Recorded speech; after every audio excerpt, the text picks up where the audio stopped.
Une maison située dans la ville d'Asunción, au Paraguay, a attiré l'attention de tous en 2018. De cette maison, des cris et des appels à l'aide étaient entendus. Un massacre a eu lieu à l'intérieur. Toute la famille a été tuée. Un jeune homme de 19 ans a été reconnu coupable. Dalma Rojas Rodas est née en 1992 au Paraguay. Elle était la fille unique d'Alba Garcia Rodas et de Julio Rojas. La famille vivait dans la ville de Fernando de la Mora, située dans le centre du Paraguay. Sa mère était propriétaire d'une station de lavage de voitures. À un moment donné, la situation financière de la famille était très bonne. Elle a pu envoyer Dalma dans une école publique et possédait des biens immobiliers ainsi que des voitures. Cependant, Julio a commencé à perdre de l'argent. Il est devenu dépendant et a perdu une grande partie de sa fortune, au point que la famille a tout perdu et a fait faillite. Ils ont dû quitter leur logement qui leur permettait initialement de se loger, car ils n'avaient pas payé le loyer depuis plusieurs mois. Le couple prétendait avoir apporté des améliorations au bâtiment pendant la période de location et pensait donc avoir le droit d'y rester sans payer le loyer pendant plusieurs mois, mais il a été prié de déménager. Lorsque Alba et Julio ont emménagé, ils ont commencé à se livrer à des activités criminelles. Ils ont acheté des camions de manière illégale à l'aide de faux documents, puis les ont revendus. Julio est même allé jusqu'à s'emparer d'un terrain appartenant à sa famille, bien qu'il n'en fût pas le propriétaire initial. Une maison a été construite sur ce terrain, et la famille y a vécu pendant de nombreuses années. Au fil du temps, les délits se sont multipliés, allant du vol à la vente de substances illicites. Ils ont toutefois toujours réussi à éviter la prison grâce à la corruption jusqu'au jour où ils ont omis de payer un pot de vin, ce qui a gravement compromis leur affaire. Risquant une longue peine de prison, ils ont décidé de se plaindre auprès du procureur chargé de l'affaire. Selon le couple, les droits des personnes lors de la perquisition de leur domicile n'avaient pas été respectés et la perquisition ne s'était pas déroulée conformément à la loi. Le procureur a été dessaisi de l'affaire et ne pouvait donc plus la poursuivre. Le procureur suivant a manifestement été corrompu et l'affaire n'a donc jamais abouti. Lorsque Dalma a grandi, ses parents ont commencé à l'utiliser comme appât pour attirer des victimes potentielles. Cependant, de nombreuses personnes ont affirmé qu'elle n'aimait pas le mode de vie de ses parents et qu'elle a commencé à s'éloigner de cette activité, bien qu'elle ait continué à vivre avec eux sans chercher à déménager. Elle a alors commencé à travailler comme danseuse érotique sous le pseudonyme de Cordoba Girl. Elle a même été présentée comme une Argentine. Dalma a expliqué que c'était parce qu'elle avait vécu quelques mois à Cordoue, en Argentine, avec ses parents, qu'elle s'appelait ainsi car elle avait adoré cette ville. Après quelques mois, elle a commencé à travailler comme danseuse dans des vidéos musicales. C'est à ce moment-là qu'elle a rencontré le chanteur et producteur Ever Barrios. Ils ont rapidement développé une relation très proche. Cependant, les parents de Dalma n'appréciaient pas ce jeune homme. Ils voulaient qu'il travaille avec eux, qu'il ouvre des comptes à leur nom et qu'il escroque des gens pour leur prendre leurs biens. Le couple avait l'intention de passer du vol de véhicules au vol d'objets de valeur. Après tout, Julio avait déjà réussi à s'emparer de la propriété où il vivait, pensant pouvoir réitérer cela à une échelle plus grande. Ever a toujours refusé et a dit à Dalma qu'il devait quitter la maison de ses parents. Alors que tous ces problèmes surgissaient, Dalma a découvert qu'elle était enceinte. 9 mois plus tard, elle a donné naissance à son premier enfant, Christian Santino. Alors qu'il était encore très jeune, le couple a décidé de s'installer au Brésil, car Ever était originaire de ce pays et avait la nationalité brésilienne. Les parents de Dalma l'ont appris et ont porté plainte contre eux. Ils ont été arrêtés. Ever a été emprisonnée pendant 9 mois, tandis que Dalma a été libérée parce qu'elle était de nouveau enceinte. À sa sortie de prison, Ever a coupé tout contact avec eux. Il ne communique avec Dalma que de manière occasionnelle pour prendre des nouvelles des enfants et savoir s'ils ont besoin de quelque chose, mais en général, il préfère ne plus avoir de relation avec cette famille. Lorsque les enfants ont grandi, Dalma s'est à nouveau éloignée des activités de ses parents. Ceux-ci ont continué à agir de la même manière, s'emparer de biens, vendre des substances illicites et même commettre des vols. Plus tard, la famille a quitté son domicile pour s'installer à Asunción, au Paraguay, où elle a loué une vieille maison. Dalma a commencé à pratiquer les arts martiaux, le kickboxing et la boxe. Elle est devenue une athlète semi-professionnelle et a remporté de nombreuses compétitions. Tous ceux qui l'ont vue à l'œuvre ont dit qu'elle était très douée. La jeune femme continue à vivre avec ses parents qui l'aident à élever ses enfants. C'est dans le milieu de la boxe qu'elle rencontre Bruno Marable, âgé de 18 ans. Ils se sont rencontrés lors d'une compétition de boxe et ont convenu qu'il l'entraînerait, car il avait plus d'expérience dans ce domaine. C'est ainsi qu'ils ont entamé une relation amoureuse. Bruno passait souvent la nuit chez les parents de Dalma, chez qui elle vivait pendant plusieurs mois. On peut en conclure que leur relation était sérieuse. C'est important, car Bruno niera plus tard ces faits. En janvier 2018, Bruno et Dalma se sont mariés dans la ville d'Ita, au centre du Paraguay, la ville d'origine de Bruno. Ils semblaient être un couple normal et heureux et possédaient un chien de race pitbull que Dalma avait obtenu dans un chenil. Tout semblait aller pour le mieux. Dalma, pour autant qu'on sache, n'était pas impliquée dans les escroqueries de ses parents. Elle semblait avoir commencé à mener sa propre vie. Le 8 octobre 2018, des voisins des parents de Dalma ont appelé la police en raison d'une très forte odeur nauséabonde provenant de leur maison et de la présence de nombreuses mouches autour de la porte. La situation était pour le moins étrange. De plus, la famille n'avait pas été vue depuis plusieurs jours. Lorsque la police est arrivée, personne ne lui a ouvert la porte. Celle-ci a été enfoncée à coups de pied. L'intérieur de la maison était en désordre et plusieurs traces de sang avaient été retrouvées sur les murs, mais l'odeur, bien sûr, était ce qui frappait le plus. La police a constaté que l'odeur était la plus forte près de l'entrée principale. C'est également là que les mouches étaient les plus nombreuses. Il incombe à la police de déterminer l'origine exacte de cette odeur. Une partie du sol semblait plus récente que le reste, comme si elle venait d'être posée. En réalité, il s'agissait d'un morceau de sol en ciment cassé pour être posé. Sous ce ciment, ils ont retrouvé un corps. Aucune identification n'a pu être effectuée à ce stade, mais il s'agissait manifestement d'un homme adulte. Le corps était déjà en état de décomposition avancée.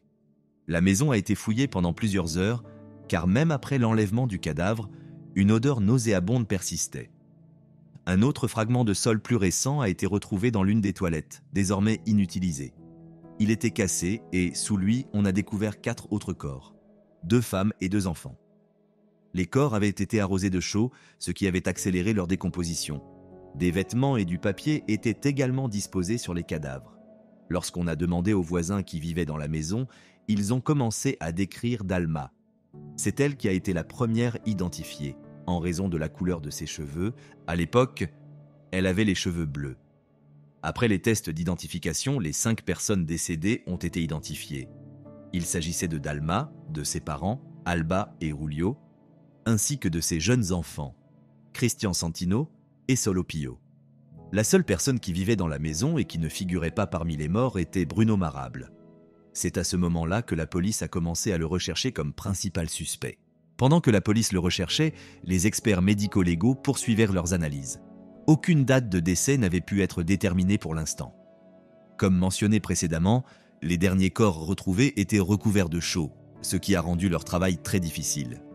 Il est également impossible de déterminer la cause du décès, mais nous savons qu'Alba a été tué à l'aide d'un marteau et que Julio a été tué avec un couteau de 7 cm. La cause de la mort de Dalma et de ses enfants reste inconnue, mais ils présentèrent des blessures par arme blanche et des signes de strangulation.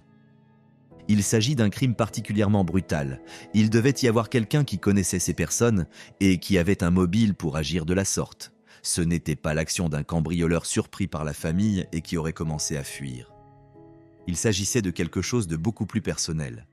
Bruno Marable a été arrêté le jour même de la découverte des corps. Sa détention n'a pas été facile. Les forces de l'ordre ont dû le poursuivre. Bruno voyageait dans un taxi qui ne s'arrêtait pas, si bien que la police a dû ouvrir le feu sur le véhicule. Finalement, la voiture s'est arrêtée. Bruno et le chauffeur ont été interpellés.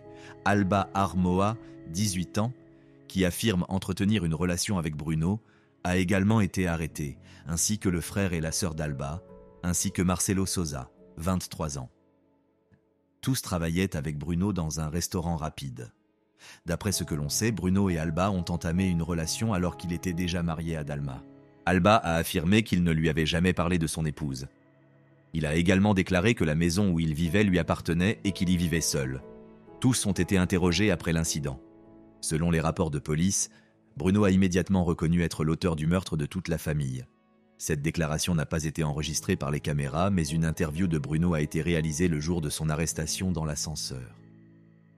Il y a affirmé avoir eu de nombreux problèmes avec la famille de Dalma, en particulier avec son père. Il lui avait menacé de lui retirer la maison si son père ne reprenait pas leur fille.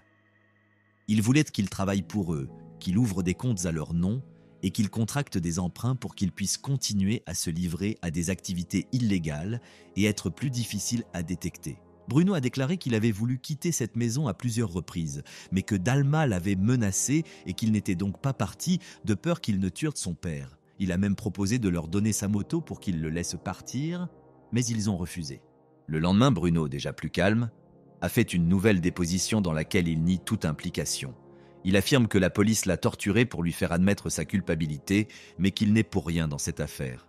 Il a aussi dit plusieurs choses contradictoires. Tout d'abord, il a affirmé que Dalma et lui n'avaient jamais rien eu de sérieux et que leur mariage n'était que le résultat de la pression exercée par ses parents qui voulaient lui retirer ses enfants. S'ils avaient été mariés, cela aurait été impossible. Il ne savait pas grand-chose au sujet de leur relation et avait accepté de se marier. Cette affirmation contredit les faits, car beaucoup de gens pensaient qu'ils formaient un vrai couple, et Dalma vivait même dans la maison des parents de Bruno. Par conséquent, l'hypothèse d'une relation non sérieuse entre eux ne correspond pas à la réalité. Nous nous sommes rencontrés lors d'une des compétitions, elle a commencé à me parler, nous avons correspondu sur les réseaux sociaux et c'est ainsi que cela s'est passé. Un jour, elle m'a invité chez elle. Je lui enseignais la boxe. Elle m'a dit qu'elle ne voulait plus s'entraîner avec son entraîneur, alors j'ai commencé à l'entraîner. Tout allait bien, mais tout a changé. Quand votre relation a-t-elle commencé ? Nous n'étions pas en couple. Mais vous étiez mariés, n'est-ce pas ? Oui, mais nous nous sommes mariés uniquement parce qu'elle disait que ses parents pouvaient lui retirer la garde de ses enfants. Elle m'a dit que, selon la loi, ils ne pouvaient pas le faire si elle se mariait. J'ai accepté. Elle a dit que l'on divorcerait une fois que ce serait fini. Selon les médias, le meurtre pourrait avoir eu lieu entre le 28 et le 29 septembre. C'est la dernière fois que le couple a été vu, mais Bruno a déclaré que, le 28 septembre, lors du massacre, il n'avait pas vu Dalma depuis 3 semaines. On pourrait donc supposer qu'ils se sont vus pour la dernière fois le 6 ou le 7 septembre, mais cette hypothèse s'est avérée fausse. Une photo a été postée sur Facebook le 23 septembre. Elle a été prise lors d'une compétition de boxe féminine qui s'est tenue le 22 septembre. Sur cette photo, Bruno et Dalma posent ensemble, et de nombreuses personnes les ont vus au gymnase où ils s'entraînaient le 28 septembre. C'est ce jour-là que Dalma a été vue pour la dernière fois. Il est clair que Bruno a menti. Bruno a également déclaré qu'il vivait chez Dalma depuis le 25 septembre. Il savait que la famille serait absente, car elle devait se rendre au Paraguay pour témoigner. Les Olinis étaient donc absents pour quelques semaines. Bruno savait que la maison resterait inoccupée pendant un long moment. Ce qui est étrange, c'est que l'homme a vécu dans la maison jusqu'au matin de la découverte des corps, sans remarquer l'odeur ni les mouches. C'est encore plus étrange quand on réalise que même les voisins l'ont remarqué et pourtant il se trouvait à l'intérieur de la maison. Selon la police, il était impossible d'ignorer l'odeur et les mouches. C'est donc un autre élément sur lequel Bruno a menti. Bruno affirme avoir acheté le sac à Roselia pour la remercier d'avoir rencontré Alba, qui était sa petite amie à l'époque. Cependant, des photos publiées sur les réseaux sociaux montrent que ce n'est pas lui qui a acheté le sac. Il appartenait à la mère de Dalma. Il a également offert des chaussures et même un téléphone portable aux filles et à Marcelo. Ce téléphone appartenait à Dalma. Cela a conduit à une nouvelle hypothèse. Bruno aurait pu commettre le meurtre pour une question d'argent. Bruno a affirmé qu'il n'avait pas vu le père de Dalma depuis longtemps. Il l'avait vu bien plus longtemps qu'il n'avait vu Dalma lui-même, mais de nombreux témoins, des visiteurs du fast-food, confirment que le père de Dalma cherchait Bruno depuis quelques semaines. Ils ont discuté, et cette conversation a été filmée. De plus en plus de mensonges ont été révélés. À ce moment-là, Alba, la petite amie de Bruno, a décidé de vivre avec lui dans la maison, mais la défense de la jeune fille affirme qu'elle a été forcée. Bruno lui aurait demandé de coucher avec lui parce qu'il avait peur. La jeune fille a déclaré que Bruno se moquait souvent des morts, ce qui l'a amené à penser qu'il se passait quelque chose d'étrange dans la maison. Après avoir recueilli toutes les dépositions, la police s'est attachée à établir une chronologie des événements survenus entre le 25 septembre et le 8 octobre. Il était essentiel de déterminer la dernière fois que la famille avait été vue.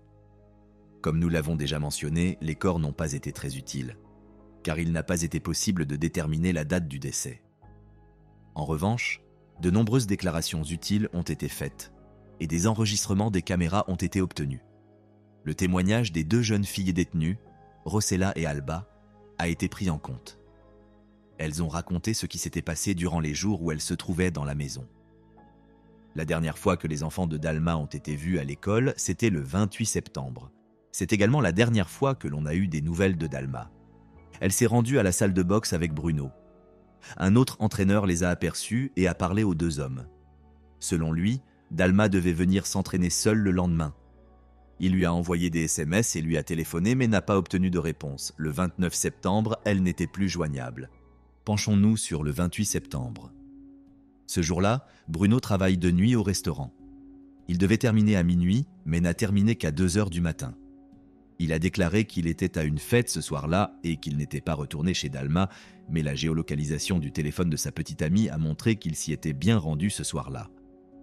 La police pense qu'il a ensuite tué les 4 premières victimes. La première était Dalma, suivie de sa mère, puis Bruno a tué les 2 enfants. Julio n'était pas chez lui au moment des faits. Après les meurtres, l'homme a mis les corps sur un chariot et a creusé un trou pour les enterrer. Le lendemain, il aurait acheté des matériaux de construction et les aurait ramenés chez lui. La police suppose qu'il a ensuite utilisé de la chaux et rempli la tombe de ciment. Tard dans la nuit du 29 septembre, Bruno a passé plusieurs coups de téléphone, probablement pour se constituer un alibi. Il a également rencontré des amis après le meurtre, probablement dans le même but. Il les a invités chez lui et leur a même proposé de loger chez lui. Un autre détail incite la police à soupçonner Bruno. Il leur a proposé de vivre ensemble le 29 septembre, mais leur a demandé d'emménager le 6 octobre car il avait des affaires à régler à la maison. La police pense qu'il comptait enterrer les corps. D'après le témoignage des 2 jeunes filles, nous savons qu'il a invité des amis à la maison, en particulier ceux qui ont été arrêtés par la suite. Selon le témoignage d'Alba, Bruno était en contact avec Julio. L'une des caméras a enregistré Julio en train d'acheter quelque chose dans un magasin le 2 octobre à 10 heures. C'est la dernière fois que l'homme a été vu. Il a acheté une carte pour recharger son téléphone. Selon Alba, elle a parlé à Julio ce jour-là et il lui a demandé de vérifier son téléphone, car il ne pouvait pas contacter sa famille et pensait que c'était parce que le téléphone n'avait pas de réseau. Alba a déclaré que lorsque Bruno et elle sont allés à la maison et ont vu Julio, ce dernier a provoqué un véritable choc chez Bruno. Il ne lui a pas dit que quelqu'un d'autre vivait dans la maison. Elle ignorait même que Bruno était marié et que sa femme avait des enfants. Selon Alba, lorsque Julio a demandé à Bruno des nouvelles de sa famille, ce dernier a répondu qu'ils avaient décidé de partir en Argentine. Julio a trouvé cela pour le moins étrange. Alba a vérifié le téléphone de Julio et il allait bien. Elle est ensuite partie chez un ami. Le lendemain, les filles sont retournées à la maison, ont déjeuné et ont remarqué des taches de sang sur le tapis du salon. Bruno leur a expliqué que c'était parce que sa chienne venait de mettre bas. Il leur a demandé de l'aider à nettoyer les traces de sang. Selon leurs amis, cela ne leur a pas semblé suspect à l'époque. Sur la base de ces témoignages, la police a conclu que Bruno avait tué Julio le 2 octobre. Le petit ami pensait que Julio ne rentrerait pas de sitôt et ne s'attendait pas à ce qu'il se présente. Lorsque Julio est arrivé à la maison et a commencé à poser des questions sur la famille, Bruno est devenu très nerveux. Le corps de Julio n'était pas recouvert de chaux et n'a pas été enterré aussi profondément que les 4 premiers corps, car il a été enterré très près de la rue. Les voisins pouvaient entendre des bruits et se demandèrent ce qu'il faisait. La tombe de Julio était donc moins élaborée et dégageait une odeur. Le 6 octobre, après que Bruno et les filles aient fait le ménage, des amis de Bruno sont venus à la maison. Bruno avait demandé à Alba si elle sentait quelque chose d'étrange, mais elle avait répondu par la négative. Les amis ne sont pas restés longtemps dans la maison, car l'une des filles était jalouse de son petit ami et s'était disputée avec une autre fille. Il a alors été décidé que tout le monde préférait rentrer chez soi. 2 jours plus tard, les corps ont été retrouvés. Les informations suivantes ont permis à la police de soupçonner les 3 autres détenus. Premièrement, ils se trouvaient dans la maison le 6 octobre et le matin où les corps ont été découverts. Tous les 3 ont déclaré ne rien avoir remarqué d'étrange, ni d'odeur, ni d'insectes. C'est très étrange. Un autre détail incite la police à croire que Julio était la dernière victime. Une note écrite sur une serviette de table a été trouvée dans la maison. Elle disait « Aidez les enfants » et portait les initiales de Dalma. Après avoir recueilli toutes les déclarations et les preuves, Les suspects ont été inculpés. Le chauffeur de taxi a été libéré. Il a été établi qu'il n'avait rien à voir avec le crime et qu'il n'avait fait qu'obéir aux ordres de Bruno, qui lui avait intimé de ne pas s'arrêter alors qu'il était poursuivi par la police. En revanche, les 4 autres hommes sont restés en garde à vue. Ils ont été inculpés. Bruno a, quant à lui, été inculpé pour meurtre avec préméditation. Les autres ont été inculpés pour complicité de meurtre. Ils ont été placés en maison d'arrêt. La police avait une théorie selon laquelle Bruno ne pouvait pas avoir agi seul. Dalma était jeune et forte. Elle pratiquait la boxe et était capable de se défendre. Julio était un homme de grande taille qui pouvait se battre contre Bruno, même s'il ne semblait pas très musclé. Bien sûr, tout est relatif. Un homme qui n'a pas de gros muscles peut aussi se battre et même vaincre un homme beaucoup plus grand. Mais à ce moment-là, la police était claire sur ce point et voulait trouver suffisamment de preuves pour que les cas des prisonniers soient jugés. La défense de Bruno a fait valoir qu'il n'avait commis aucun crime. Il pensait que la famille était absente et que Julio était le tueur, et que Julio avait été tué par un homme à qui il était redevable. La défense a également affirmé que toute la famille aurait pu être tuée à cause des dettes. Ils avaient beaucoup d'ennemis, ils trompaient et volaient beaucoup de gens. Quelqu'un a décidé de leur régler leurs comptes. C'est alors que toute la famille a été tuée. Le bureau du procureur a estimé que ce n'était pas possible, car Bruno Marabel aurait été tué, puisqu'il a été prouvé qu'il vivait également dans la maison. La défense a répondu que Bruno n'avait rien à voir avec la famille, et que la famille a été tuée lorsque Bruno n'était pas à la maison. L'affaire a largement été médiatisée. La maison est surnommée la maison de l'horreur. Certains affirment même avoir entendu des cris en son sein. Bruno Marable est également devenu une célébrité virale. Un groupe de ses fans a même été créé sur Facebook. Comptant plus de 10 000 adeptes, pour la plupart des femmes, ce groupe affirme que Bruno est très séduisant et que ses fans l'admirent. Une visite de la prison où il était détenu a été organisée. Lors de cette visite, des femmes ont eu des relations sexuelles avec lui pendant les heures de visite. Il a même été rapporté qu'une des visiteuses était tombée enceinte. Les médias s'en sont fait l'écho et tout le monde parle de cette affaire. Il est devenu une sorte de star. Quelques mois plus tard, les charges de complicité de meurtre retenues contre Marcelo Souza ont été abandonnées. Quelques semaines plus tard, les charges retenues contre les filles ont été abandonnées, mais elles sont restées en prison tandis que Marcelo était libre. Elles ont été inculpées pour d'autres délits que le bureau du procureur considérait comme tout aussi importants. Mais au bout d'une semaine seulement, leurs avocats ont réussi à obtenir leur libération. Elles ont été accusées de recel et d'autres délits, mais ceci n'était pas suffisamment grave pour justifier leur maintien en détention. De nombreuses preuves ont été testées. De nombreuses théories ont été rejetées et, après un an d'enquête, il a été conclu que Bruno Marable avait agi seul et que le meurtre avait été commis par étapes. Une nouvelle chronologie des faits a été établie. Le 28 septembre 2018, Bruno et Dalma se rendent à la salle de sport. Les enfants de la jeune fille étaient à l'école. La journée se déroule comme d'habitude. Bruno est parti travailler de nuit et le 29 au petit matin, il est rentré chez lui et a tué Dalma pour une raison inconnue. Il pourrait s'agir d'un motif de jalousie, car Bruno prétendait que Dalma le trompait. Il pourrait également s'agir d'un motif financier. Bruno aurait pu continuer à vivre dans la maison et prendre possession de la propriété. Il est aussi possible que Bruno se soit senti menacé par la famille et qu'il ait décidé de la tuer pour l'empêcher de s'emparer de la maison de son père.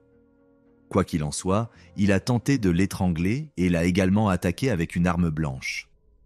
La mère de Dalma a entendu des bruits et est allée voir ce qu'il se passait. Bruno l'a alors attaqué. Il a ensuite tué les 2 enfants. C'était bien sûr très facile quand un enfant était encore en vie et souffrait. Bruno a passé plusieurs appels téléphoniques et envoyé des messages vocaux. Dans l'un d'entre eux, on entend la voix d'un enfant en arrière-plan. Après cela, Bruno a retrouvé ses amis.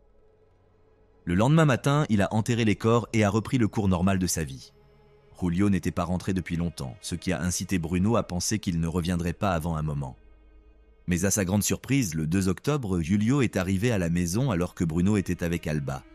Bruno craignait que Julio ne le dénonce à la police et a donc décidé de le tuer sur le champ. Comme indiqué précédemment, il ne l'a pas enterré suffisamment profondément, car il craignait que les voisins l'entendent. Il a donc improvisé une tombe très peu profonde pour Julio, ce qui a éveillé les soupçons des voisins. Il a ensuite continué à vivre comme si de rien n'était jusqu'à ce que les corps soient retrouvés. On ne sait toujours pas pourquoi les filles qui se trouvaient dans la maison avec Bruno n'ont pas senti ou vu les mouches. On pense qu'elles ont dissimulé le meurtre jusqu'à un certain point. En janvier 2020, le père de Bruno a fait une déclaration aux médias. Il a affirmé que son fils n'avait tué ni Dalma, ni Alba, ni les enfants, mais seulement Julio Rojas, car Bruno avait découvert que ce dernier avait tué toute la famille et voulait le tuer à son tour. Il l'a tué à 4h30. Mon fils est entré dans la maison et cet homme est arrivé avec un couteau. Bruno m'a dit qu'il voulait le tuer. Oui, mon fils a dû se défendre et il ne savait rien des autres victimes. Il l'a tué avec le même couteau, c'est vrai, mais il n'a pas tué les autres. Le procès débutera en septembre 2020. Au début, on montre le chariot et la pelle que Bruno a utilisé pour l'enterrement. Les données de géolocalisation du téléphone de Bruno la nuit du meurtre sont présentées. Un enregistrement audio dans lequel on entend la voix de l'enfant de Dalma a également été diffusé. La vidéo de l'examen médico-légal des corps a aussi été diffusée. Bruno a participé au procès par liaison vidéo et on peut voir qu'il n'a montré aucun signe de regret. Il a simplement détourné le regard dans les moments les plus difficiles, mais il n'a manifesté aucun sentiment à l'égard de Dalma ou de sa famille. Beaucoup pourraient interpréter cela comme signifiant qu'il était sous l'emprise de la passion, qu'il a provoqué le massacre et qu'il n'éprouve plus aucun sentiment. On s'attendait donc à ce que Bruno Marable ne témoigne pas devant le tribunal. Mais il a commencé à parler, contrairement aux prévisions. Il a répété les propos de son père tenus en janvier, affirmant qu'il n'avait tué que Julio, mais qu'il n'avait pas touché aux autres. Bruno a raconté qu'un jour, en rentrant chez lui, il avait trouvé Julio seul. Ce dernier lui avait dit que la famille était partie en Argentine. Bruno a trouvé cela étrange, mais il a fini par le croire. Quelques jours plus tard, une confrontation a eu lieu entre lui et Julio. Ce dernier a affirmé qu'il avait tué toute la famille. Ils se sont alors battus. L'homme était sur le point de blesser Bruno, mais ce dernier a commencé à se défendre et a tué Julio avec un couteau de 7 cm. Il a ensuite décidé d'enterrer le corps. La défense de Bruno a fait valoir que c'était logique. En effet, la tombe des 4 victimes était très différente de celle de Julio. Elle ne contenait pas de chaux et était beaucoup moins profonde. Le ministère public a estimé que cela était dû au fait que Bruno n'avait tout simplement plus de chaux et qu'il enterrait l'homme à la hâte, de peur que les voisins ne remarquent quelque chose. Je ne le nie pas, je l'ai tué avec son propre couteau. Si je ne l'avais pas fait, il m'aurait tué. Il m'a avoué qu'il avait tué les autres. Il m'a dit qu'il allait me faire la même chose parce que c'est à cause de moi, disait-il, qu'il avait perdu de l'argent. C'est pour cette raison que j'ai agi de la sorte. Les jours qui ont suivi le procès ont été consacrés à la délibération. Les enregistrements ont été revus et les témoignages étudiés. En novembre 2020, Bruno Marable a été reconnu coupable du meurtre de 5 personnes. Il a d'abord été condamné à 30 ans de prison pour meurtre, puis une peine supplémentaire de 10 ans a été ajoutée. Ces 10 ans supplémentaires étaient une mesure de sûreté. Le juge a reconnu que Bruno constituait un danger pour la société et que le délai supplémentaire visait à protéger les citoyens contre lui. Au total, cet homme devra passer 40 ans de sa vie derrière les barreaux. Le père de Bruno a déclaré que de nombreux droits de son fils avaient été violés, car il avait été transféré d'une prison à l'autre sans préavis. Mais selon la plupart des gens, ce qui arrive à Bruno n'est rien comparé à ce qu'il a fait. Le mobile du meurtre reste un mystère. Bien que de nombreuses théories circulent, il est impossible de savoir avec certitude pourquoi cet homme a commis ce meurtre. La mort de Julio peut être justifiée car il aurait pu découvrir ce que Bruno avait fait à sa famille et en informer la police. En revanche, les raisons initiales du meurtre de Dalma n'ont pas été élucidées. Il pourrait s'agir d'un motif psychologique, d'une question d'argent ou d'autre chose. Ce que l'on sait, c'est que Bruno Marable a agi seul et qu'il a été condamné à 40 ans de prison. Tout le Paraguay a suivi cette affaire controversée et pleine de contradictions. Il s'agit d'une affaire particulièrement complexe. Au final, Bruno est derrière les barreaux. Il devra purger une longue peine. Comme nous l'avons dit, certaines personnes pensent qu'il est innocent. Il a en effet un groupe de 10 000 abonnés. Les gens postent des photos et lui écrivent des messages. Beaucoup pensent qu'il n'est responsable que du meurtre de Julio. Au début, beaucoup pensaient que la famille avait été tuée à cause de dettes. Mais cette théorie a été invalidée par le fait que Bruno se trouvait dans la maison au moment des faits et qu'il a enregistré un message vocal. Il est surprenant que ses petites amies affirment ne pas avoir remarqué l'odeur dans la maison. Finalement, elles n'ont été inculpées d'aucune infraction et sont toujours en liberté. Les filles veulent tourner la page et oublier cette histoire. C'est ainsi que se termine l'une des affaires les plus célèbres et les plus importantes du Paraguay. De nombreuses questions ont été posées sur le mode de vie des parents de Dalma. Et beaucoup pensent que si Bruno n'avait pas été là, quelqu'un d'autre les aurait tués. Mais nous ne le saurons jamais.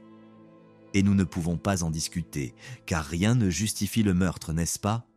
Merci beaucoup d'avoir regardé cette vidéo. Si vous l'avez aimée, n'oubliez pas de vous abonner à la chaîne pour ne manquer aucun nouvel épisode. À bientôt pour la prochaine vidéo.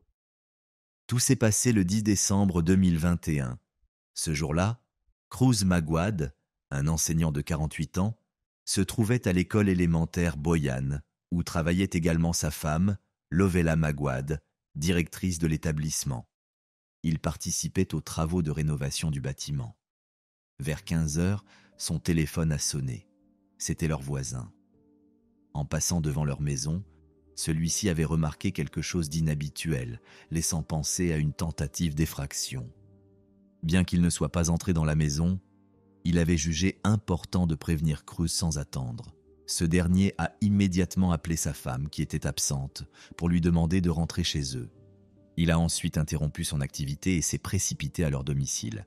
À ce moment-là, l'on pense que les enfants de la famille Maguad se trouvent à la maison. Gwyn, âgé de 18 ans, Chryzel, 16 ans, également connu sous le nom de Louis, ainsi que leur fille récemment adoptée, Janice, 17 ans. Il est 15h15 lorsque Cruz s'arrête devant la demeure. Celle-ci paraît anormalement silencieuse. En jetant un coup d'œil par la fenêtre, il remarque une couverture tachée de ce qui semble être du sang près de la porte d'entrée. Il tente d'appeler les enfants, mais n'obtient aucune réponse. Il se dirige alors vers la porte arrière et entre discrètement dans la maison. Un silence pesant y règne. Jetant un rapide coup d'œil au rez-de-chaussée, Cruz s'arrête dans le salon. Il y découvre sa fille Gwyn, inerte, étendue sur le sol. Il avait aperçu de l'extérieur une couverture qui la recouvrait. En la soulevant, Cruz constate que le corps de la jeune fille est gravement mutilé, notamment au niveau du cou. Non loin de là, près de l'entrée principale, se trouve son frère Louis. Ses mains et ses pieds sont ligotés et sa bouche est bâillonnée. Le corps du jeune homme présente lui aussi de nombreuses blessures traumatiques. Vu l'état de la maison et la quantité de sang, il ne faisait aucun doute que les événements s'étaient déroulés tout récemment. Cependant, Cruz n'y a pas pensé sur le moment. Rongé par l'angoisse, il poursuit ses recherches pour retrouver Janice. Lorsqu'il l'aperçoit, elle sort d'une pièce en poussant des cris. Ses cheveux sont mouillés et son visage, livide, témoigne de l'horreur qu'elle vient de vivre. Tremblante, elle parvient à peine à prononcer quelques mots. En la voyant, Cruz tente de reprendre ses esprits. Il la conduit au rez-de-chaussée et contacte immédiatement la police. À leur arrivée, les agents comprennent aussitôt qu'ils sont face à l'une des affaires les plus éprouvantes de leur carrière. Une fois remise, Janice leur déclare qu'elle a été agressée. Une évidence au vu de la scène. La maison est dans un désordre total. Tous les placards sont ouverts et les effets personnels éparpillés sur le sol. À première vue, il s'agirait d'un cambriolage. Toutefois, la police comprend rapidement que l'apparence seule ne suffit pas à confirmer cette hypothèse. Pour en avoir le cœur net, il est nécessaire de vérifier si des objets de valeur ont effectivement disparu du domicile. Parallèlement, l'enquête cherche à établir si les époux Maguad peuvent être liés, de quelque manière que ce soit, à l'incident. Les premiers éléments recueillis par les forces de l'ordre concernent donc les alibis. Au fil de l'enquête, l'attention des enquêteurs se porte sur la chambre dans laquelle se trouvait Janice au moment de l'agression. Malgré le désordre généralisé observé dans la maison, cette pièce apparaît nettement plus ordonnée que les autres.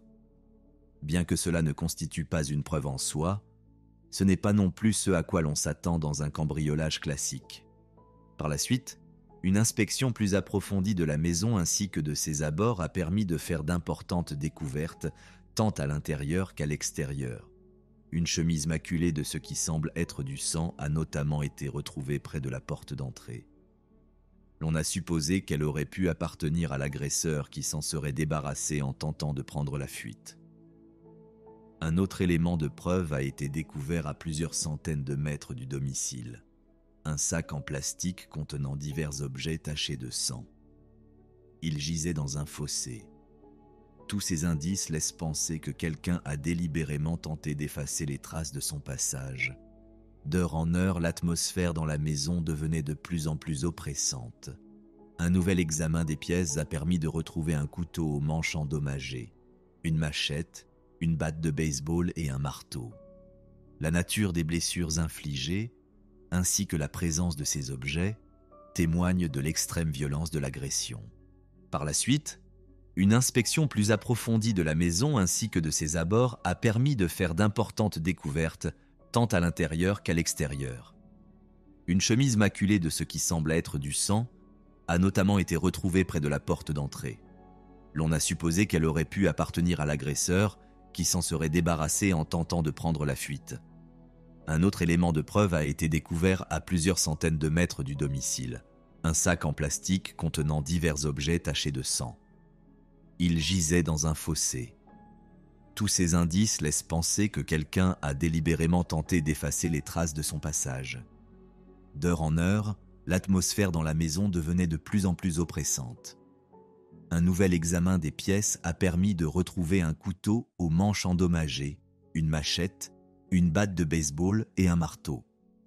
La nature des blessures infligées ainsi que la présence de ces objets témoignent de l'extrême violence de l'agression.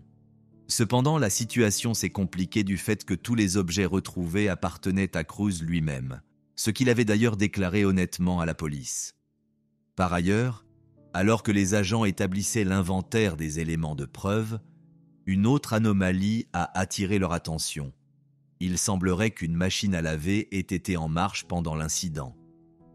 Aucun vêtement récemment lavé n'a toutefois été retrouvé dans la maison. Bien que la raison pour laquelle la machine fonctionnait n'ait jamais été clairement établie, cet élément laisse penser que les agresseurs ont tenté d'effacer toute trace de leur présence sur les lieux. Compte tenu de l'ampleur sans précédent de l'incident, les autorités locales ont immédiatement lancé des recherches afin d'identifier d'éventuels suspects. Peu à peu, l'affaire a profondément bouleversé l'ensemble de la société philippine. Afin d'accélérer le processus judiciaire, les autorités ont annoncé une récompense pour toute information susceptible de faire progresser l'enquête. Cette mesure témoigne une fois de plus de la gravité exceptionnelle des faits. L'autopsie, entamée le 13 décembre 2021 et réalisée sur plusieurs jours, a révélé que Gwyn avait reçu 32 coups de couteau. Certaines blessures étaient si profondes qu'elles avaient gravement endommagé les tissus internes à divers endroits du corps. Par ailleurs, le corps de la jeune fille présentait des traces de coups portés à l'aide d'un objet contondant, vraisemblablement un marteau ou une batte de baseball retrouvée sur les lieux. Les blessures observées au niveau du dos des mains suggèrent qu'elle a tenté de se défendre. Quant à Louis, l'autopsie a révélé qu'il avait reçu 51 coups de couteau. Certaines blessures étaient si profondes qu'elles atteignaient les os ainsi que les organes internes. Le cou du jeune homme présentait également des marques rouges, ce qui pourrait indiquer une tentative de strangulation. Contrairement à sa sœur, le corps de Louis ne montrait aucun signe de lutte ou de résistance active. Des traumatismes causés par un objet contondant ont toutefois été constatés au niveau des membres et du torse. Compte tenu du nombre et de la nature des blessures infligées, les enquêteurs ont écarté l'hypothèse d'un cambriolage ayant mal tourné. Bien que la maison de la famille Maguad ait semblé avoir été forcée, aucun objet de valeur n'a disparu, à l'exception du téléphone portable de Gwyn. Tous ces éléments tendent à suggérer que les auteurs des faits connaissaient vraisemblablement leurs victimes. Peu après la publication des résultats de l'autopsie, les premières spéculations concernant une possible implication de Janice ont commencé à circuler dans l'espace médiatique. Cette suspicion s'expliquait principalement par le fait qu'elle était la seule survivante du drame. Quoi qu'il en soit, les accusations à son encontre se sont rapidement multipliées et certains internautes sont même allés jusqu'à proférer des menaces à son égard. Sous la pression de l'opinion publique, la police a décidé de procéder à son audition. Au cours de l'interrogatoire, Janice a présenté sa version des faits. Selon elle, au moment des événements, elle se trouvait dans la chambre avec Gwyn, tandis que Louis était dans le salon. À un certain moment, elles auraient entendu des cris, puis aperçu 3 hommes faisant irruption dans la maison. Janice affirme que Gwyn et elle sont descendues en courant pour venir en aide à Louis, mais qu'en apercevant des armes entre les mains des inconnus, elle est aussitôt remontée à l'étage, s'est enfermée à double tour dans sa chambre et s'est cachée sous le lit. Ne pouvant appeler la police et craignant d'être repérée, Janice a décidé d'écrire un message sur le forum de discussion familiale qu'elle a ensuite tenté de transmettre à sa mère d'accueil. Cette dernière, toutefois, n'a pas réagi. Au bout d'un moment, prise de panique, la jeune fille a publié un second message sur les réseaux sociaux. Le texte de ce message était le suivant. « Au secours, quelqu'un s'est introduit dans notre maison. Je ne veux pas mourir. Je me cache sous le lit de ma chambre. À l'aide. » Selon Janice, elle a supprimé le message quelques minutes plus tard, de peur que l'un de ses agresseurs ne le voie et ne la repère. Elle a ensuite tenté de joindre à nouveau sa mère d'accueil, mais celle-ci n'a pas répondu. Lovella n'a rappelé Janice qu'après avoir pris connaissance du message. Toujours selon la jeune fille, elle était alors bien trop terrifiée pour décrocher. Janice a finalement changé son nom d'utilisateur sur les réseaux sociaux et a éteint son téléphone. Dès que le calme est revenu dans la maison, elle est sortie de sa cachette. Cependant, elle n'est pas descendue au rez-de-chaussée mais s'est rendue dans la salle de bain pour prendre une douche et tenter de se calmer. C'est à ce moment-là que Cruz est rentré chez lui. À première vue, le récit de Janice paraît crédible. Toutefois, plusieurs incohérences soulèvent des interrogations. Par exemple, la jeune fille affirme s'être enfermée dans sa chambre peu après le début de l'agression. Or, cette pièce présentait elle aussi des signes de désordre. Pourquoi une chambre censée avoir été verrouillée aurait-elle été fouillée? Par ailleurs, Janice soutient que la première victime a été Louis, ce qui contredit les conclusions de l'expertise médico-légale, selon lesquelles Gwyn aurait été attaqué en premier.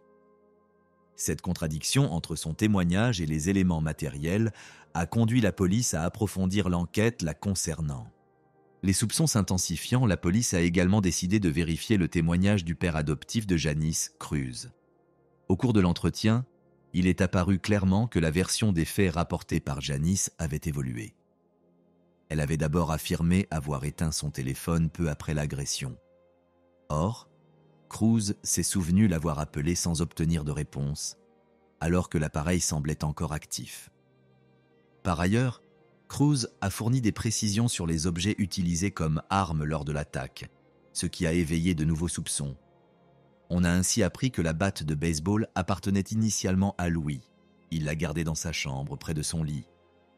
Lorsque Janice a emménagé dans la maison, elle a occupé cette même chambre et la batte y est restée.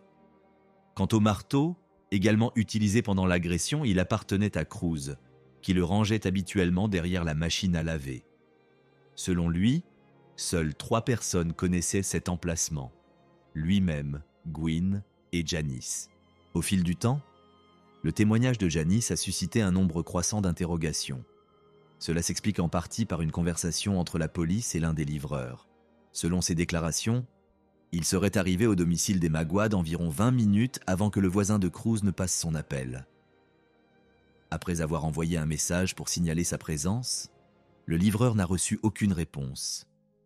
Il est alors sorti de son véhicule et s'est approché de la maison afin de jeter un œil à l'intérieur.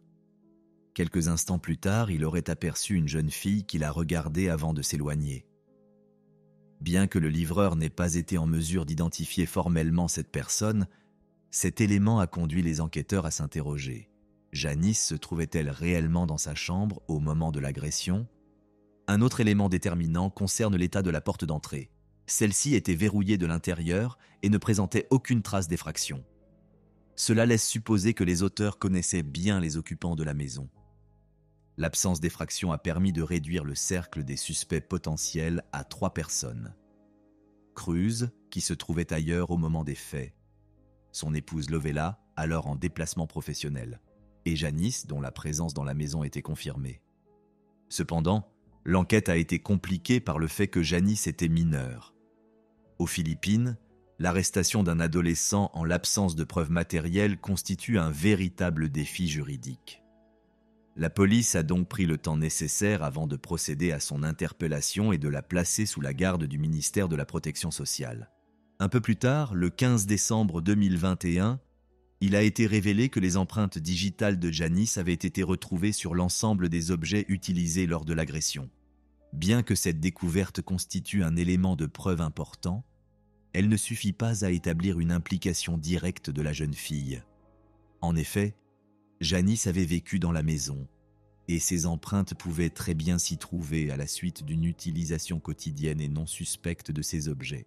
Quelque temps plus tard, au cours d'un examen de la chambre de Janice, sa mère adoptive, Lovella, a découvert un formulaire papier destiné à recueillir des informations relatives aux personnes à contacter en cas d'urgence.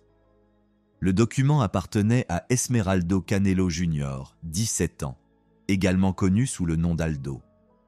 Il travaillait à l'église et connaissait Janice depuis l'enfance. Cette découverte a conduit la police à ouvrir une enquête sur une possible implication d'Aldo dans le crime. Des éléments de preuve sont rapidement venus confirmer ces soupçons. Un témoin a notamment déclaré avoir vu Aldo déposer Janice devant son domicile peu avant les faits. Un autre a affirmé avoir aperçu un jeune homme, identifié plus tard comme Aldo, demander son chemin à proximité du lieu de l'agression. Le 16 décembre de la même année, Janice a rencontré son avocat et lui a fait des aveux circonstanciés. Il convient de souligner que la jeune fille a reconnu non seulement sa propre implication dans les événements, mais également celle du jeune homme âgé de 21 ans ainsi que celle de leur ami commun, Esmeraldo Canelo Jr. Elle a également expliqué que c'était la jalousie qu'elle éprouvait envers ses parents adoptifs qui l'avait poussée à agir de la sorte. Selon ses dires, son frère et sa sœur l'empêchaient de bénéficier pleinement de leur affection et de leur attention. En d'autres termes, Janice a présenté sa motivation comme le désir de devenir l'enfant privilégié de la famille après des années de souffrance et d'humiliation. Toujours selon elle, en éliminant Gwyn et Louis, elle espérait capter seule l'amour et le soutien de ses parents adoptifs. Le 18 décembre, Janice a formulé des aveux officiels. La police a ensuite retrouvé Aldo, qui a immédiatement reconnu sa participation aux faits. Des analyses médico-légales ont par la suite confirmé que le sang retrouvé par les enquêteurs sur les objets abandonnés dans le fossé appartenait bien à ce dernier. Il convient de souligner qu'un autre jeune homme a été interpellé le même jour, dans le cadre d'une opération de lutte contre les substances illicites. Lors de la fouille de ses effets personnels, les forces de l'ordre ont découvert un téléphone portable appartenant à Gwyn. Après vérification des numéros de série, les enquêteurs ont confirmé qu'il s'agissait bien de l'appareil dérobé lors de l'agression. L'enquête a ensuite révélé que Janice, ne sachant comment se débarrasser de l'objet, avait demandé à Aldo de le revendre à l'une de ses connaissances. En raison du système juridique local et des règles de protection des mineurs, la police n'a pas été en mesure de divulguer l'intégralité des aveux recueillis auprès de Janice et d'Aldo.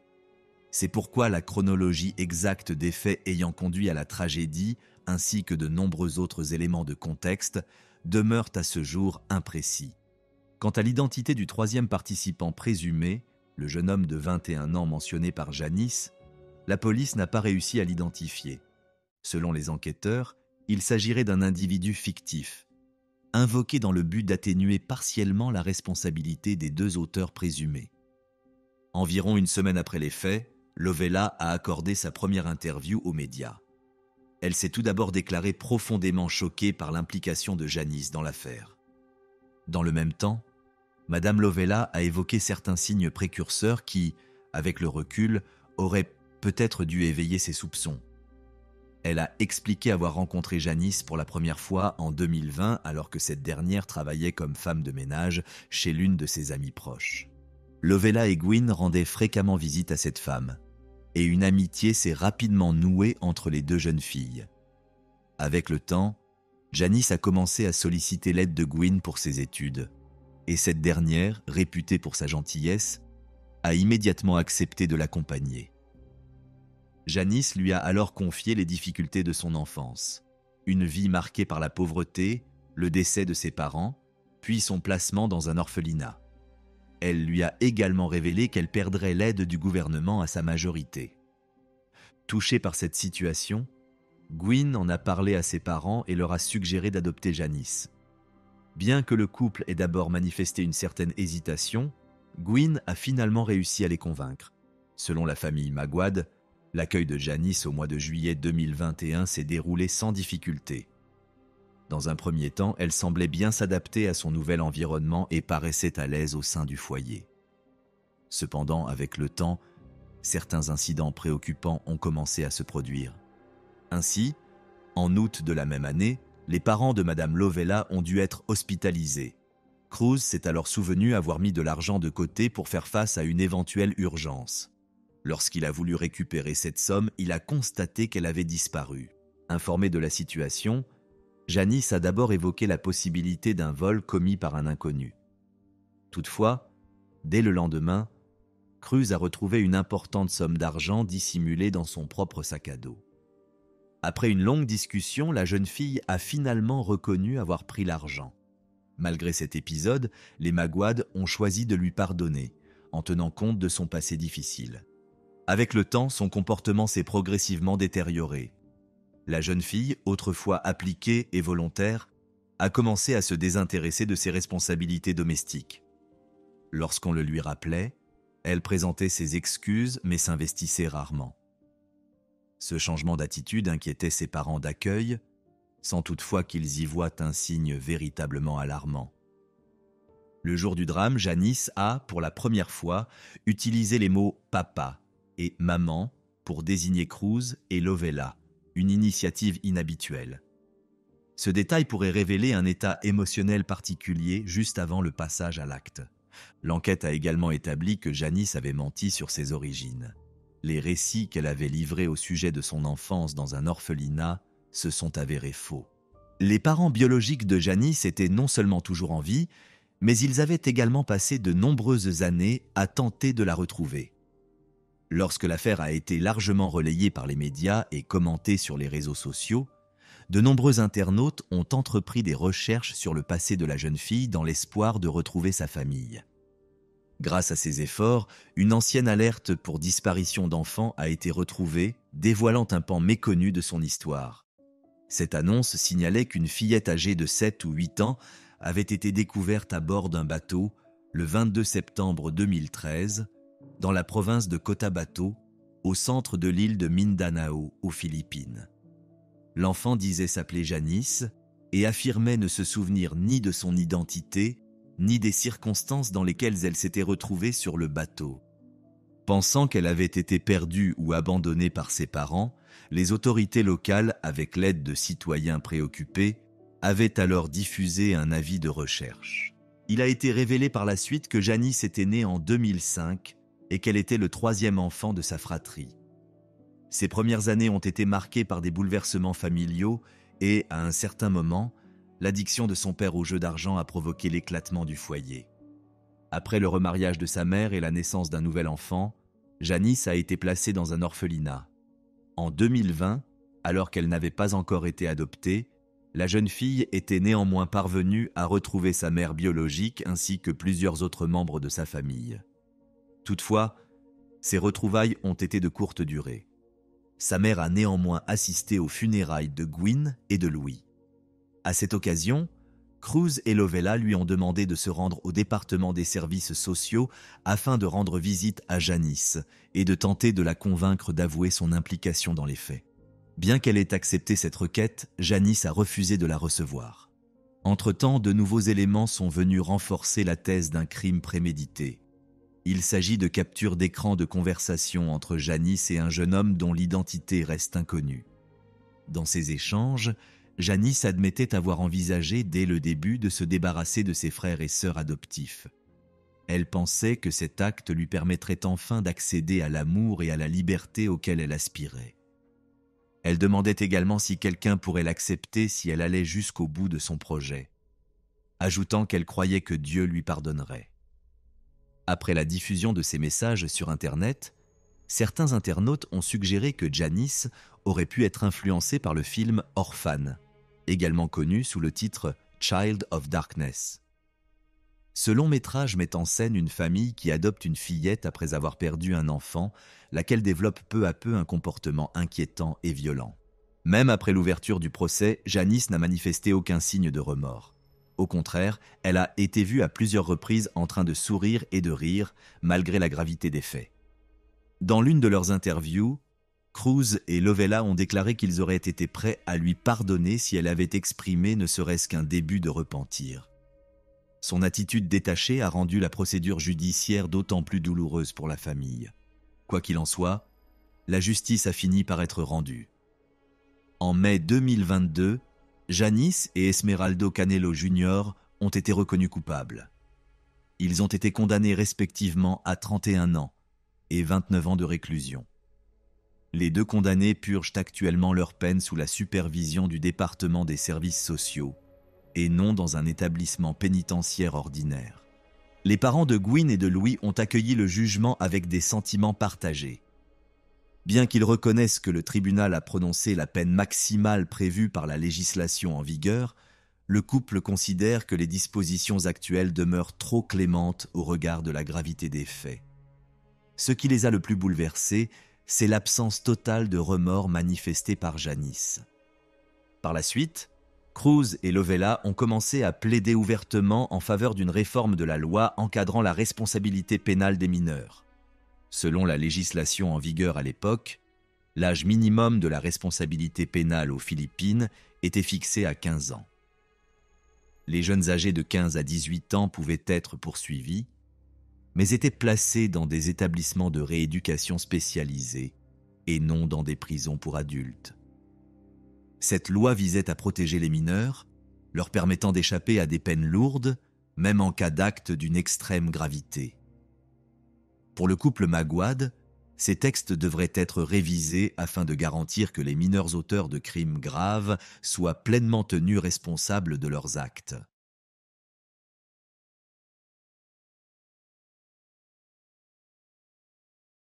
L'histoire commence avec une jeune fille de 14 ans, appelée Choi dans les médias. En juin 2003, Choi tente de téléphoner à une amie, mais compose un mauvais numéro. À l'autre bout du fil, un garçon de son âge décroche. Elle s'excuse pour son erreur, mais la conversation prend une tournure inattendue. Le garçon s'appelle Kim, et ils finissent par échanger leurs coordonnées, décidant de rester en contact. Au cours des 6 mois suivants, Choi et Kim correspondent assez régulièrement. Choi a le sentiment qu'ils sont devenus de bons amis, mais elle ignore totalement qui il est réellement. Kim faisait partie d'un grand groupe informel d'adolescents appelé l'Alliance de Miryang. Il se composait de 50 à 100 garçons, tous âgés de l'adolescence, fréquentant le collège ou le lycée. La plupart ne comptaient pas poursuivre d'études supérieures, préférant suivre une formation en usine dans l'espoir de trouver un emploi après l'école. Beaucoup d'entre eux vivaient dans un dortoir situé près d'un établissement professionnel, espérant ensuite décrocher un poste abusant. Les membres de ce groupe étaient pour la plupart considérés comme des adolescents à problème, et le moins que l'on puisse dire, c'est qu'ils n'avaient pas les meilleures intentions. Alors qu'il échangeait encore en ligne avec Choi, Kim la présenta, elle et sa sœur, à un autre garçon nommé Park, le chef officieux du groupe. Pendant plusieurs mois, ils adoptèrent une attitude amicale, gagnant progressivement la confiance de Choi. Lorsqu'ils estimèrent qu'elle était suffisamment en confiance, ils lui proposèrent de les rencontrer et l'invitèrent à Miryang. Malheureusement, en janvier 2004, Choi finit par accepter l'invitation. Lorsqu'elle arriva à Miryang, Kim et quelques autres garçons la conduisirent dans une maison d'hôtes. C'est là que son cauchemar commença.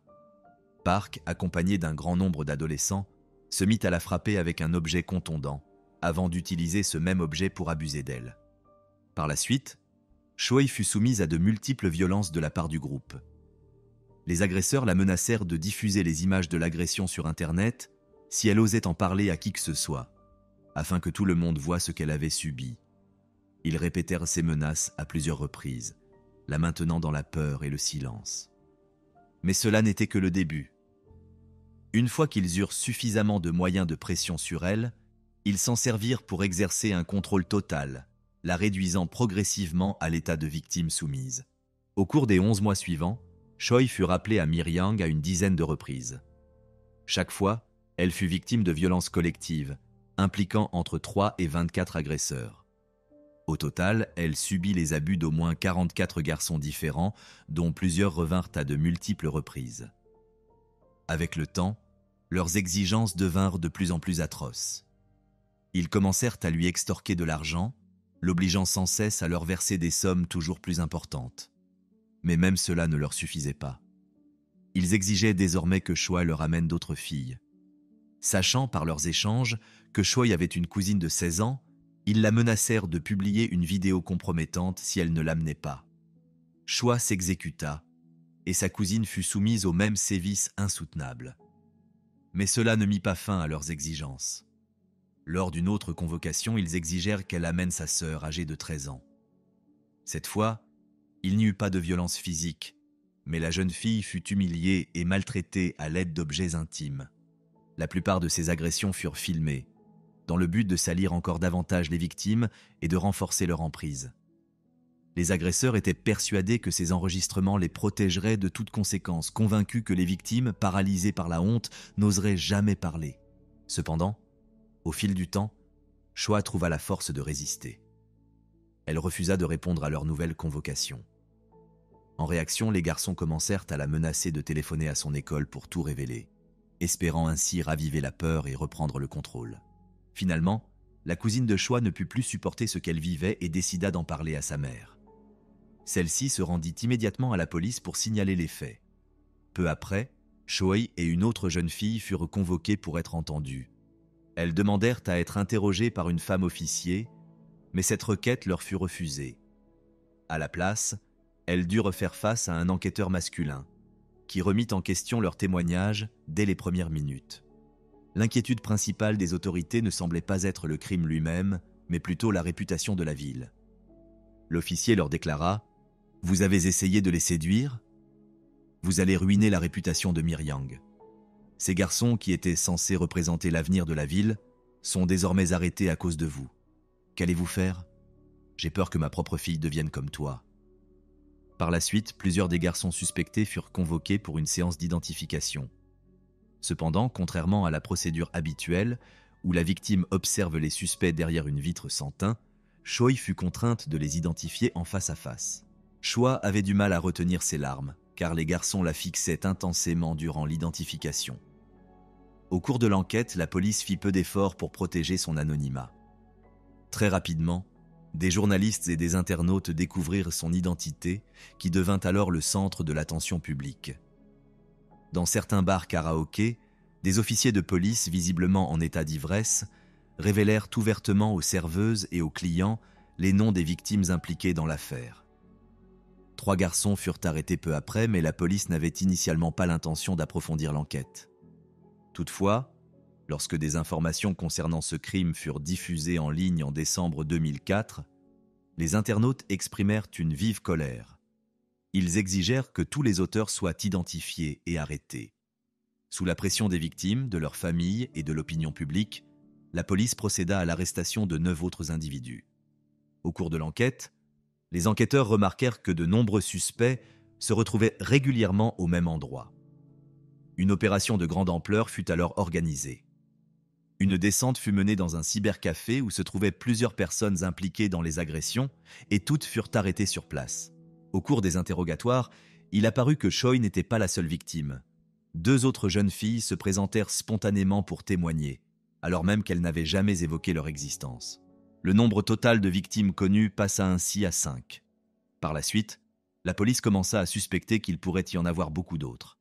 Cependant, les familles des garçons arrêtés commencèrent à proférer des menaces à l'encontre de Choi et des autres victimes. Lors d'une interview télévisée, la mère de l'un des agresseurs déclara « Pourquoi devrions-nous éprouver de la compassion pour Choi ? Pourquoi compatir avec la famille de la victime ? Pensez à ce que nous endurons. Qui pourrait résister à la tentation de filles qui cherchent à séduire les garçons ? Ce sont les parents qui auraient dû apprendre à leurs filles comment se comporter pour éviter ce genre de problème. » Mais les menaces ne venaient pas seulement des familles. Les amis des agresseurs s'en prirent également aux victimes. Certains d'entre eux étaient soutenus ouvertement par leurs petites amies, qui prenèrent leur défense sans réserve. L'une des jeunes filles, Wang Gongmi, qui entretenait une relation avec l'un des membres du gang, publia un message sur les réseaux sociaux dans lequel elle se moquait des victimes et de la police. Elle écrivit « Alors, ils ont fini par régler le problème là-bas ? J'ai entendu dire qu'à part ces trois-là, tout le monde s'en était sorti. Ces filles étaient déjà assez laides comme ça. » Le scandale fit rapidement le tour du pays, révélant au grand public des informations encore plus troublantes. Il s'avéra que le nombre de criminels impliqués était bien plus élevé que ce que l'on avait imaginé au départ. Alors qu'il était d'abord question de 40 à 50 participants, l'enquête révéla ensuite que 70 autres personnes avaient également pris part aux faits. Certaines d'entre elles avaient directement participé aux agressions, d'autres s'étaient rendues complices en extorquant de l'argent ou en montant la garde pendant les violences. Le nombre total d'auteurs s'éleva ainsi à plus d'une centaine. La police annonça qu'elle déposerait prochainement des demandes d'arrestation à l'encontre de 10 suspects supplémentaires. Cependant, en parallèle des faits avérés, de nombreuses informations trompeuses commencèrent à circuler. Beaucoup de personnes avaient du mal à croire que de simples lycéens puissent être capables de commettre de tels actes. Des rumeurs virent alors le jour, affirmant qu'il s'agissait en réalité d'un groupe de criminels adultes. Pourtant, les membres du gang eux-mêmes reconnurent qu'il n'existait pas de structure organisée. Il s'agissait simplement d'un vaste regroupement d'adolescents en rupture, livrés à eux-mêmes. Pendant ce temps, Choa, sa cousine et sa sœur continuaient de se rendre régulièrement au commissariat pour répondre aux convocations, accomplir des démarches administratives et suivre l'évolution de l'enquête. Mais même en ces lieux, elles ne se sentaient pas en sécurité. À l'entrée du poste, certains parents des agresseurs les attendaient. Non seulement ils ne présentaient aucune excuse, mais ils allaient jusqu'à formuler des menaces à leur encontre. La plus grande crainte de Choa et des autres victimes était que la majorité des agresseurs soient bientôt remis en liberté et cherchent à se venger. Dans un acte particulièrement choquant, l'une des mères se rendit directement à l'école de Choa, entra dans sa classe et la força à signer une pétition réclamant une réduction de peine pour son fils. Espérant qu'il puisse être libéré, ne serait-ce qu'avec une simple mise à l'épreuve, Choa prit peur, s'enfuit en panique et s'enferma dans les toilettes. Malgré les promesses répétées selon lesquelles tous les coupables seraient identifiés et arrêtés, cela ne fut jamais le cas. La police n'arrêta que 12 personnes. 29 autres furent simplement enregistrés dans une base de données sans poursuite. Le reste des suspects fut relâché sans autre forme de procédure. Quelque temps après le début de l'enquête, la police classa l'affaire en déclarant « Aucune autre activité criminelle n'a été détectée ». Lorsque l'horreur révélée par l'enquête policière fut rendue publique, l'opinion générale fut marquée par une vive indignation. La population fut scandalisée par la manière dont les victimes avaient été traitées au cours des interrogatoires. Interpellée pour avoir refusé d'assigner une enquêtrice aux jeunes filles, la police tenta de se justifier en affirmant que le nombre de suspects était trop élevé et que le service ne disposait pas d'un personnel féminin suffisamment qualifié pour mener les auditions. Face à la controverse, la police publia finalement un communiqué d'excuses sur son site officiel dans lequel elle reconnaissait ses torts. Refuser la présence d'une enquêtrice lors des auditions des victimes ainsi que les insultes proférées par un officier sont des actes inacceptables. Lorsque le public apprit que les victimes avaient été contraintes d'identifier leurs agresseurs en face à face, la police tenta de se justifier en déclarant « La salle avec le miroir sans teint est trop petite pour accueillir plusieurs suspects à la fois. C'est pourquoi nous avons demandé à la victime de les identifier directement, au préalable. » Cette explication ne fit qu'attiser davantage la colère générale. Des manifestants se rassemblèrent devant le commissariat et scandèrent « Protégez les victimes !» Désormais, l'identité des jeunes filles était quasiment connue de tous, ce qui fit naître de vives inquiétudes quant à leur sécurité. Elles faisaient déjà l'objet de harcèlement et d'intimidation en plein jour, sans que personne ne puisse réellement les protéger. L'organisation de défense des droits des femmes Ulsan Hotline publia une déclaration dans laquelle elle dénonçait l'absence de protection accordée aux victimes. Il n'y a ni protection ni considération pour les victimes dans notre société. Elle réclama des sanctions plus sévères à l'encontre des auteurs de ces actes. L'un des avocats se proposa également de défendre les victimes gratuitement devant les tribunaux.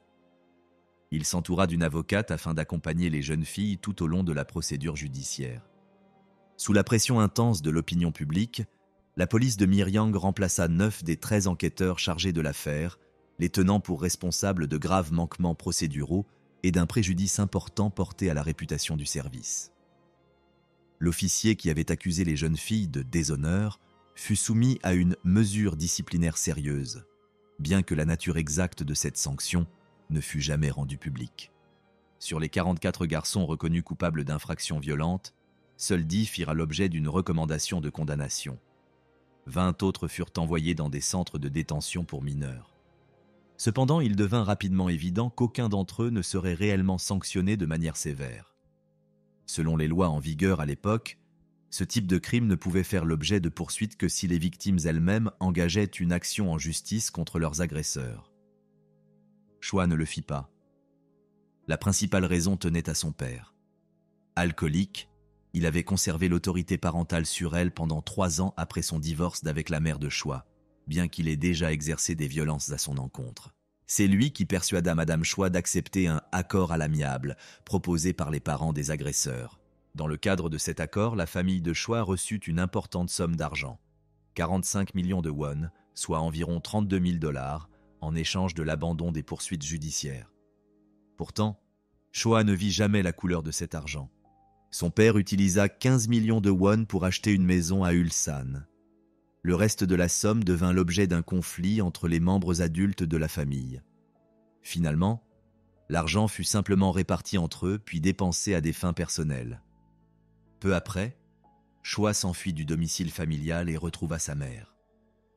La garde de sa sœur cadette et la sienne furent ensuite officiellement confiées à leur mère. Les 2 jeunes filles commencèrent leurs études dans une autre ville, espérant échapper au passé. Mais même là, elles ne furent pas en sécurité. Malgré le déménagement, les parents de certains agresseurs poursuivirent leur harcèlement, les traquant jusque dans leur nouvelle vie. Le père de Choi mourut plus tard des suites d'un empoisonnement lié à l'alcool. L'état psychologique de la jeune fille se détériora considérablement.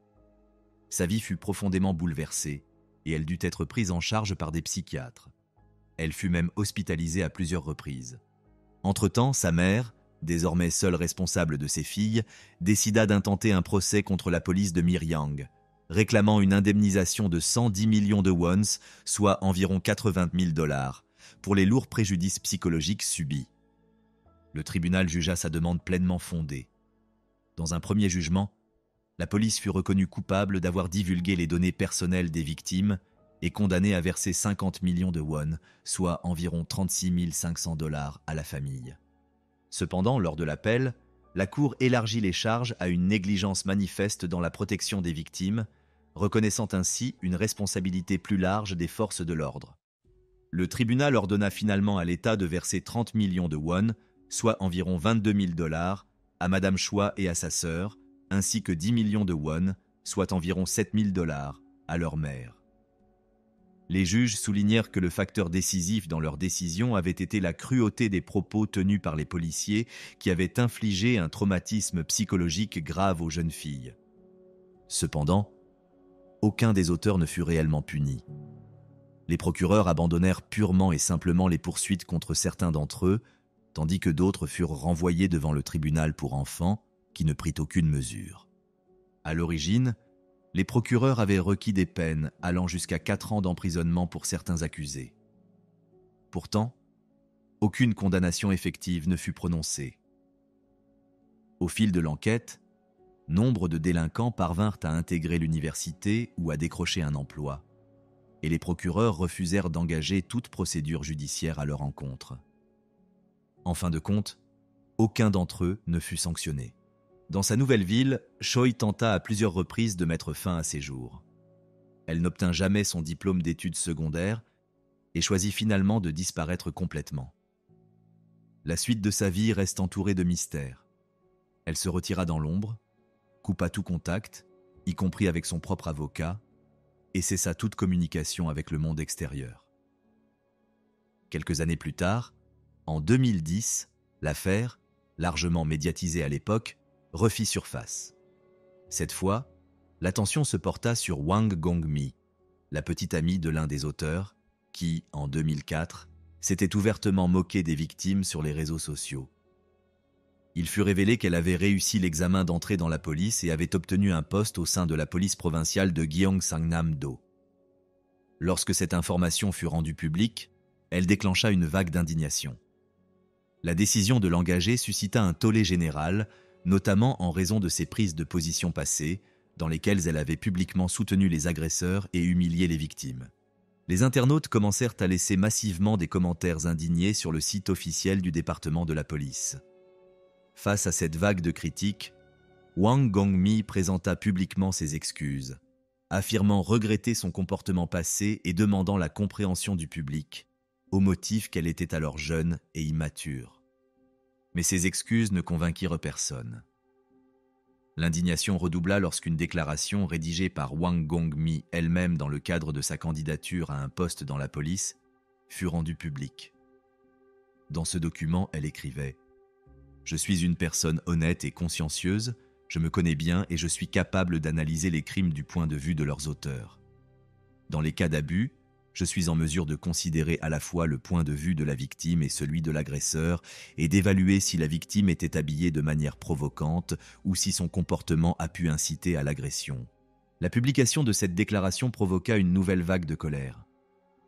Le public fut scandalisé qu'une personne tenant de tels propos ait pu être recrutée dans les forces de l'ordre, en particulier dans une affaire aussi sensible. Après l'éclatement du scandale, la police promit d'ouvrir une enquête et déclara que, si les propos désobligeants tenus par Wang Gongmi à l'encontre des victimes étaient confirmés, des mesures seraient prises à son encontre. Cependant, au fil des années, l'affaire sembla sombrer dans l'oubli. Pour beaucoup, il était inacceptable que les violeurs de Miryang aient pu échapper à toute véritable sanction.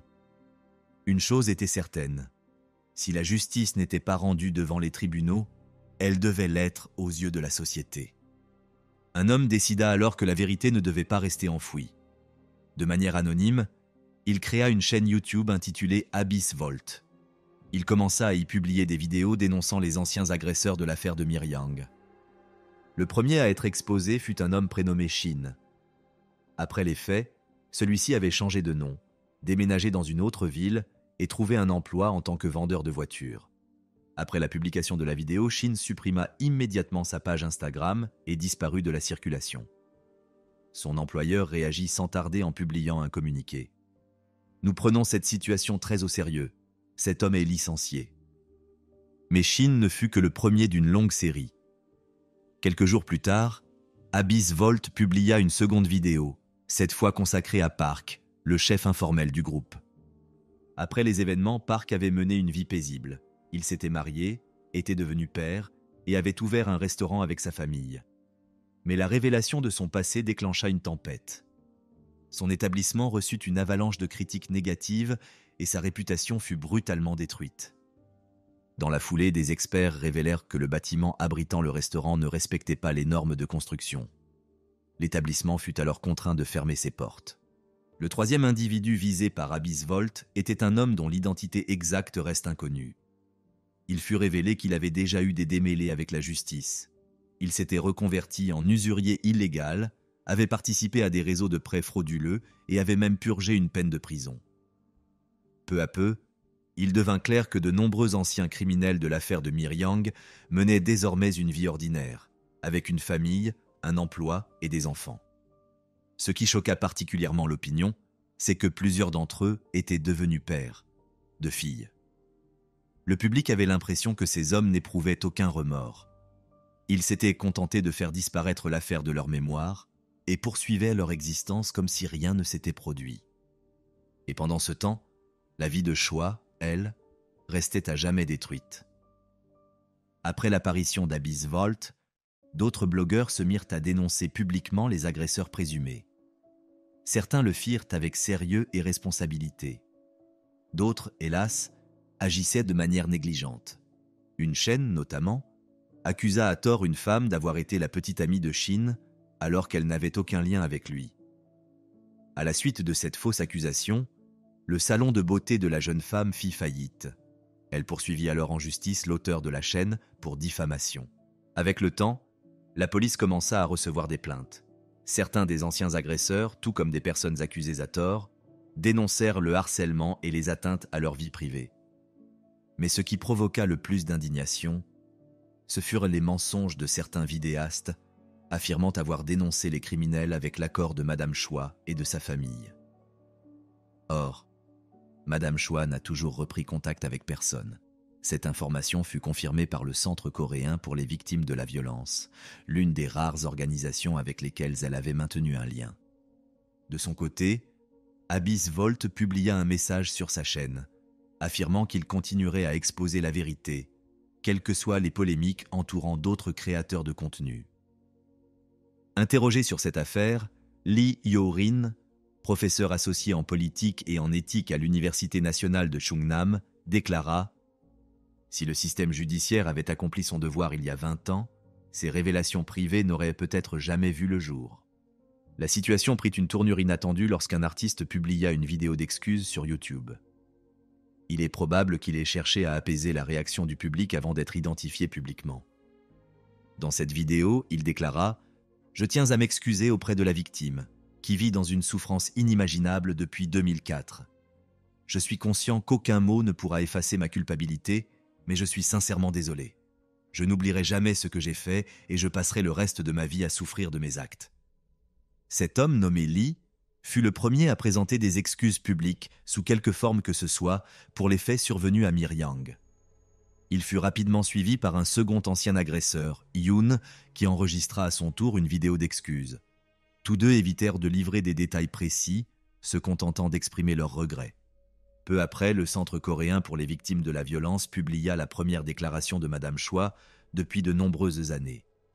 Elle y écrivit « Nous ne nous attendions pas à ce que tant de gens se souviennent à nouveau de cette affaire. Nous pensions qu'elle disparaîtrait comme auparavant. Merci à toutes celles et ceux qui nous ont témoigné leur soutien, merci de ne pas nous avoir oubliés. » Madame Choi confia qu'elle avait été touchée par les messages de solidarité et qu'elle retrouvait peu à peu espoir. Elle déclara espérer que cette fois, la société avait véritablement commencé à changer.